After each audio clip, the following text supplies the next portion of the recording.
everyone. Maureen Jager-Skinner here at the 11th annual Croctoberfest, joined by our favorite curator, the most magnificent in the world, Rob Carmichael. And Rob's brought a friend today.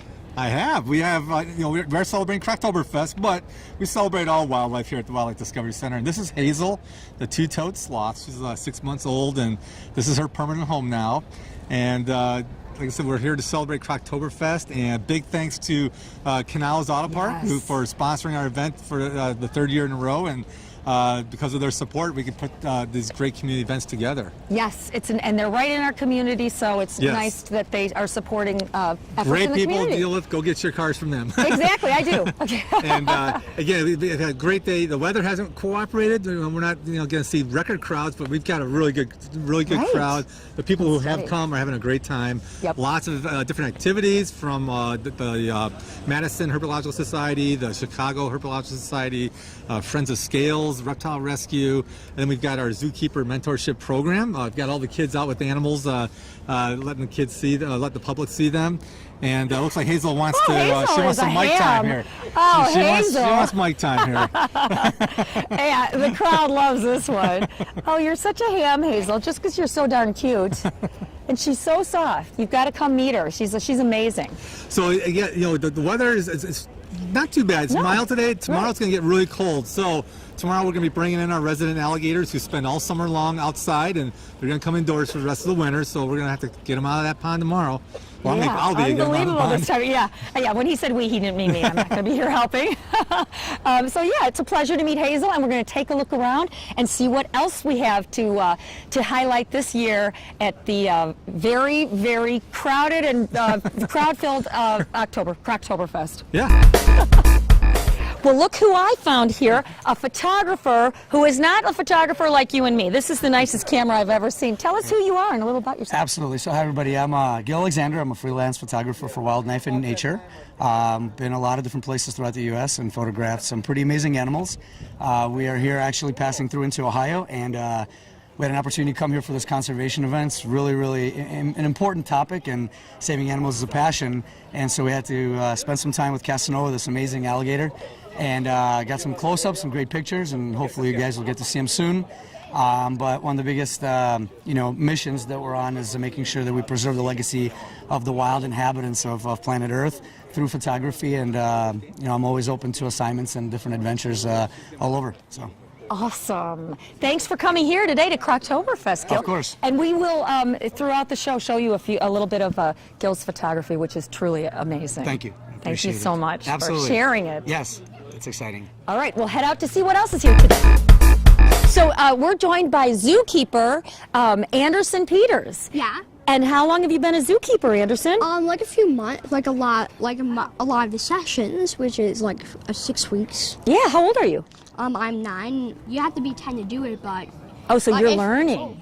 But if you're lucky, you can get them when you're 9. Awesome. And tell us who your pal is here. This is Nate. We're friends. Oh, your friend, yeah. I meant your pal, the snake, though. So this is Nate. This is his friend, Nate, who also wants to be a zookeeper here at the Wildlife Discovery Center. So tell us what snakes you have, boys. He has an albino ball python. An albino what? Ball python. Awesome. And you're not afraid at all, huh? No, I actually really love snakes. Do you? Yeah. They're pretty. Yeah. They're awfully pretty. How about you, Anderson? Who's this snake? I have a rat snake, bull snake hybrid. Okay. And how do you like this snake? He's nice. So you guys have both love snakes, so you love being here. Except for I get a job here. I mean, like a weekend job, but I really wish I worked here. Yeah. Because then I could just like fool around with these things all the time. Maybe not fool around, but be with them. Absolutely. They're great, and you guys are treating them very well with a lot of respect, and you're handling them very well. He's not treating me well, though. Yeah, I know. Well, he wasn't treating me well either when he was trying to climb into my jacket. So you're Anderson's sister, Rowan. How do you like being here, seeing all these animals? I like it. How about you, Kate? I love being here and seeing all the animals and stuff. Well, thank you very much for sharing how much you're enjoying your adventures here at Croctoberfest, and enjoy as you take a look at the rest of the day. We'll go see what's inside. We're joined now by zookeeper Bennett Schlau, and you're in 5th grade. Tell us your buddy here. This is Peter. He is a normal ball python. There's an albino one somewhere over there, I think. And I don't know how old he is, but what these guys do, they curl up into a ball, which he is not doing now, and they're not normally this active. Wow, maybe it's he's nervous with all the people here. Do you think, Bennett? No, if he was nervous, he'd be in a ball. Oh, I see. Okay, well, thank you for that insight. These zookeepers know a lot about these animals. It's really a great program. Don't you love it, Bennett? Oh, yeah. Yeah, it's awesome. These kids are very excited about what they're doing, and you're learning so much about these animals. Thank you for sharing, Bennett. You're welcome. It's an American alligator, same guys we see in Florida, Louisiana, all through the South. He's just a juvenile. He's only 4 years old. Except he's going to get to be 12 to 16 feet long, so that's twice as tall as Dad, and upwards of 1,000 pounds, so that's 5 dads heavy. That's big. He eats anything that he can catch, small mammals, birds, fish, and as he gets bigger, so do the things that he eats get bigger too. His mouth will get bigger too, his teeth will get bigger, everything gets bigger with him. When they're this age, they grow about 1 foot to 1.5 feet a year. So when he was born, he was only 7 inches long. Now he's 4 years old, he's almost 4.5 feet long. That'll stop when he gets to be 6 or 8 feet long, and then he'll start getting heavier and stronger. But they never stop growing their entire lives, which again, just as long as we live, 75 years or more. You guys can touch him if you want to, as long as you don't touch the face. See how hard and armored he is on top, but how soft he is on the sides. There's just different types of armor, like the difference between a knight wearing plate mail on his chest and chain mail on its sides. Feel how soft the side is, sweetheart. Feel right along there. Isn't that neat? It's because he's got to protect against different threats, but still be very, very mobile. Feel is hard, then soft, then hard again. How do you think it feels? Hard. How do you think he feels? We'll get there. He can't think of the right words. It's so amazing. Wait. Now how do you think it feels? Well, let me see here. Should I try him? Wow, I think he's kind of heavy. Heavier than I thought he'd be. Heavier than my babies were when I held them at this age. But he's very calm and mellow. In my hands, they all are. Yeah. I think otherwise I would be showing my nervousness if you weren't here to smooth this over. Well, I've been doing this since I was as little as some of them. So. Yeah, oh, really? It's wonderful that they're learning at this young age. Well, that's what we're here for safety and education and giving people an opportunity that you don't get anywhere else. Right. I mean, up close and personal and in a safe environment. Yeah. And what's this one's name? His name is Smiley. Smiley. And how did he come to you? Another All rescue? the crocodilians are here are all confiscations from people that had them illegally in the state of Illinois. So it's another rescue. And the ones that you're fortunate enough to save. Yes, fortunately, we work with the Chicago Herpetological Society, works with the state of Illinois, the Wildlife Discovery Center, places like that, so that any dangerous reptile can be voluntarily given up. Okay, that was really interesting. Yeah, I guess you can't hold a mic and an alligator at the same, or crocodile. Yeah, you gotta have alligator. Gotta have the support underneath them, yes. You can't hold them both at the same time. I learned something new today. There you learn go. something new every day. That's what I learned today. We're joined now by Raya with the Madison Area Herpetological Society and our friend Scooter, who is a legless lizard. Tell us how we know this is a legless lizard. Okay, well, Scooter is not a snake for several different reasons. And if you look really close at his face, you can see why he's called Scooter too. He likes going places. But he has eyelids, whereas a snake does not. They do not blink. They have an eye scale instead, so when they shed, they'll shed that rather than have like protection over their eye like an eyelid. But if you also look at his head here, he has what they call an external ear. So it's just basically holes. Whereas snakes, they have an internal ear called a tympanum. So they sense vibrations rather than actually hear stuff. But he also, if you look at a snake, you kind of see like the underside of her jaw. She has like a little slit here, which has her jaw detached. Whereas Scooter here, he does not have that. But because he's kind of trying to barrel roll here, if he doesn't necessarily want to cooperate, sometimes he'll start to do that. But if you also look at his belly, it's different than that of a snake too. These guys are called Schlothopusiks as well, which is Russian for yellow-bellied. And you can kind of see he does have a little bit of a yellow belly, but they're not plates like a snake. But right here, this is actually where his body ends. This is called his vent. It's basically his butt. So from here down is all tail, and if he felt threatened, he could drop it. And then it grows back. Yes, it will grow back. So he could lose half of himself if he felt threatened. Yes. And then it would just grow back. How long would it take it to grow back? Honestly, I'm not entirely sure, but from my experience with other lizards who have dropped their tails, it'd probably take a good couple weeks. Oh, just a couple weeks? Yeah, a couple weeks to grow back, but to actually get the color and everything, it will probably take a good couple of months and everything. Okay. But it most likely would not be the same. Usually when lizards grow their tails back, it will be kind of smooth rather than textured. Oh, interesting. See, so this is unlike any critters I've seen before. So you learn about these new animals every time you come here. Exactly. And you guys are always here showing us something very interesting. People come from all over the Midwest to show their fascinating reptiles here every year. So thanks for sharing. No problem. Now this is not a reptile. This is a tarantula. Correct. And he says I can touch it and I won't get poisoned and, No, and you die. sure can. So we have a camera running in case he's wrong, okay? So let me try. Hey, you. She's a Chilean rosehair tarantula. They're from South America, from Chile, and just as a species, they're more of a docile spider, so they make really good pet spiders. Pet tarantulas. Okay. They make very good pet tarantulas because they're very docile, they're very calm. What kind of climate do they like? They like it a little more dry. I'll mist her every once in a while, but they do like it dry. They do have water, like a water bowl. They'll drink from a water bowl. Okay. She only eats a few crickets every week. She lives in a rather small enclosure.